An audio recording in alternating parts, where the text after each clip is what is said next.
हाय का लइका बा ओकरा के देख के दिल मोए मोए करता। साचो हम बहुत खूबसूरत बनी का? साचो मैडम रघुआ बहुत खूबसूरत बानी।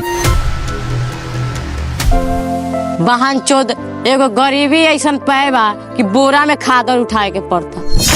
कहा जाने सेठ जी हमारा के तो ना कल घरे झाटू खारे के बा। रे भसरी अब हमारी ये काम बचल बा कि गांव में घूम घूम के बोका से पकड़ी भरवाई। गरम पानी के नल ई कहा रे? हमार हाथ पकड़ले बड़ा कहियो छोड़बा नानू। ना एक करे जा सांस टूटी पर हाथ ना छूटी। तो साला टोम के इतना मजाल कि हमरा छोटे मालकिन के अपना प्यार के जाल में फंसैले बा।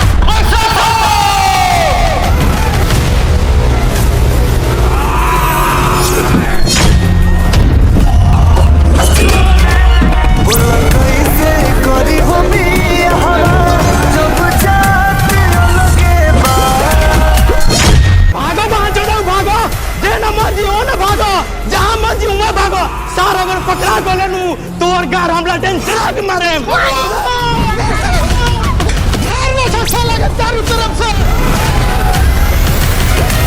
ये जमाना के रीत बा कोहे खाती सोने हित बा हमनी के जिए नदी हो लोगावा कोनो पावन के ई साला हमरा इज्जत पे हाथ डाले बा एकरा गार में हम गोली मारे।